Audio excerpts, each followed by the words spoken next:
Olá pessoal, eu sou o professor Tiago Menta, trabalho na educação básica há pelo menos 12 anos, sou bacharel e licenciado em História, me formei e me graduei em Belo Horizonte, no Centro Universitário de Belo Horizonte.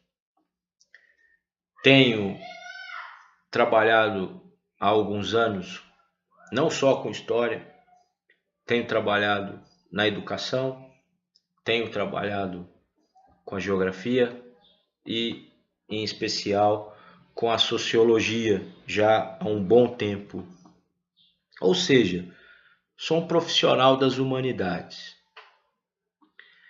E como profissional das humanidades, educador, é comum que você seja questionado no sentido de que, Tiago, o que você pensa sobre tudo isso que vem ocorrendo no país já há algum tempo? Nós tivemos aí pela segunda vez na história um impedimento no Poder Executivo Federal, com o impeachment da presidente Dilma Rousseff em 2016, lembrando que já havia ocorrido isso com Fernando Collor de Mello em 1992. E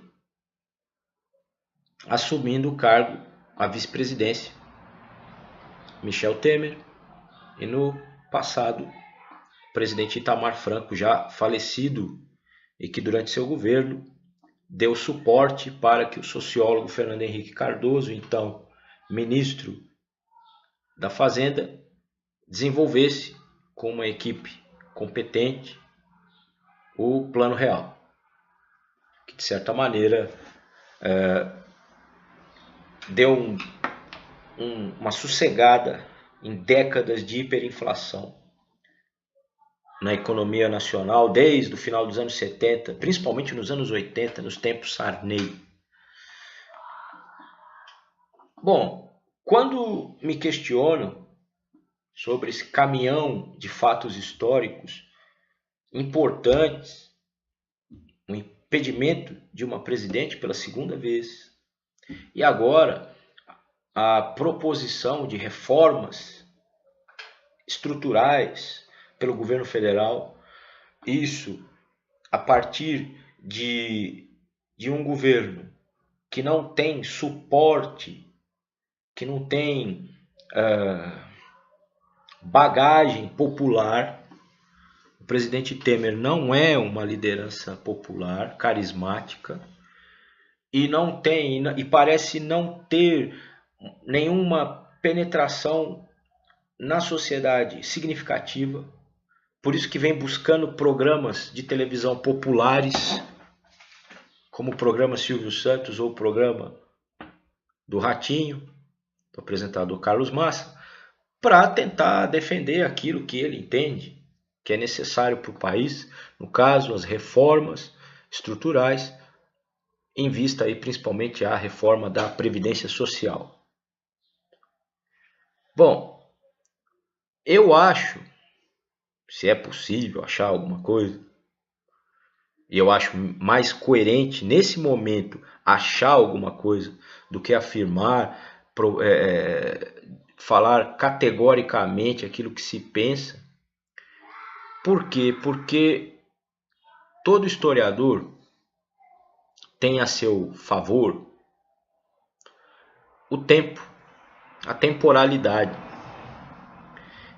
E toda a historiografia francesa trabalha muito com essa noção de temporalidade, de tempo, processo histórico.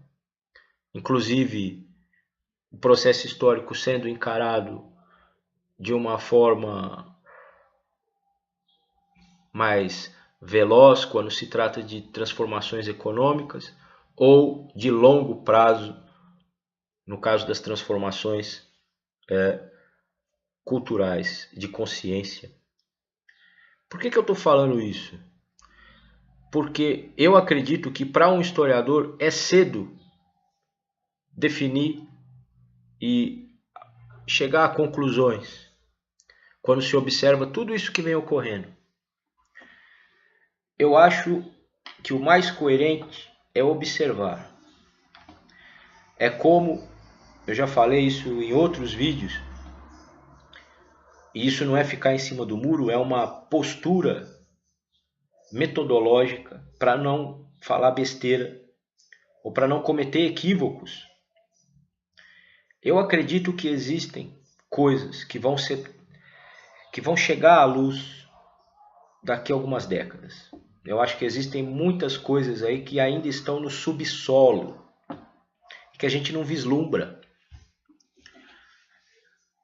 E a gente tem que tomar um cuidado tremendo, porque vivemos tempos, como diz Hobsbawm, tempos interessantes e ao mesmo tempo estranhos. Porque é difícil entender esse afloramento ideológico que ocorreu no Brasil há poucos anos. Desde as manifestações, principalmente em São Paulo aqui, né? Movimento Brasil Livre e tal. Então, agora, a proposição de uma candidatura à direita, declaradamente à direita, parecia que a direita no Brasil tinha vergonha de ser direita e de se apresentar como direita. E aí é um equívoco, por quê? Porque geralmente a esquerda brasileira ela afirma que a direita ela é umbilicalmente ligada aos tempos da ditadura, e não é bem assim. Nem todo homem de direita, nem todo homem conservador, que eu acho melhor, nem todo homem conservador é um homem que vai coadunar com 21 anos de ditadura militar no Brasil e nem vai lembrar com saudosismo desse período. Então eu acho que nesse sentido nós estamos evoluindo em termos políticos, mas falta maturidade intelectual, inclusive, no sentido de conduzir o debate, no sentido de conduzir as coisas de maneira a que a gente ainda permaneça no jogo democrático. Porque isso eu concordo, eu acho que o jogo democrático no Brasil está em xeque. Está em xeque. Tanto como se fosse um pêndulo, ora para a esquerda, ora para a direita. Mas o jogo democrático está em xeque. E se nós observarmos a história do Brasil com o devido zelo, a gente vai entender que o Brasil não é historicamente um país democrático. Nunca foi. Democracia no Brasil é uma coisa relativamente nova. Nós temos momentos de democracia. Certo? Quando eu digo democracia, não é simplesmente votar. Democracia no sentido de um amplo debate nacional aberto, de maneira com que a população possa, então, dentro do jogo político, definir aquilo, os rumos que ela quer para ela.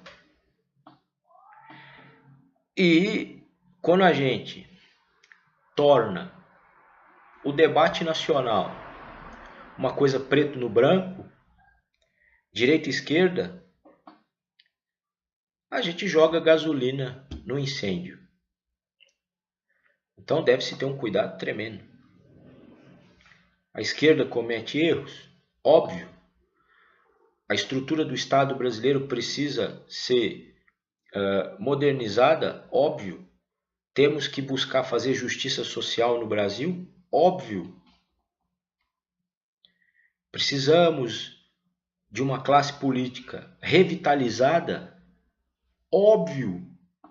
Isso que está aí não precisa ser universitário, não precisa ter muitos anos de banco escolar para observar que os políticos brasileiros, essa classe política que aí está, ela não está em sua esmagadora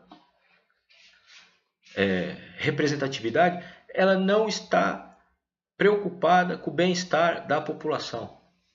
Ela não está. E o povo vai ter que ter agora, em 2018, a consciência, o cuidado, a maturidade de revitalizar o Congresso Nacional, os governos estaduais e o governo federal, a condução do país. E também não dá para fugir da necessidade de reformas no país. Não tem como fugir. Falando em educação, que é mais a minha praia, existe um gargalo no ensino médio que a gente não pode fechar os olhos. Só que o governo não tem fundamentação, não tem penetração no tecido social para propor nada. Esse é o problema. Então, fica difícil fazer certas coisas que são coerentes avançar. Em termos de educação nacional, o foco, claro que existe um gargalo no ensino médio, mas nós temos que tratar da educação básica como um todo. Esse é o foco. Esse é o foco. Escola em tempo integral, perfeito, mas com condições de trabalho. Dedicação exclusiva do profissional, bons salários e remuneração. Vislumbrando carreira, certo? Enxugamento das salas de aula. As coisas, em termos de educação, é muito fácil. Só que tem que ter uma vontade política clara em prol da educação. E essa vontade política, ela não acontece porque as coisas em educação não se transformam em pequeno e médio prazo, mas sempre em longo prazo. Aquilo que você faz hoje, transforma hoje, você vai estar fazendo para gerações vindouras, para outras, não a sua. Então esse vídeo, na realidade, é uma conversa.